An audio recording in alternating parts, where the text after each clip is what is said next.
Breaking tonight, law enforcement arresting a fourth suspect in a child sexual assault case in Benson. Sharon Jones from Kansas City was booked into jail, according to Bennington police.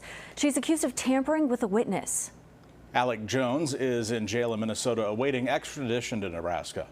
He's accused of sexually assaulting a child. Joseph Bruce, Lindsay Smith were arrested Sunday. Police say the couple put a stop to years of abuse after they learned about it, but allegedly tried to protect Jones, who's a relative. Police say Bruce and Smith told the alleged victim they could either tell police what happened, which would also mean testifying about it in court, or accept $100,000 from Jones as a means of healing from the ordeal. Both of them face child abuse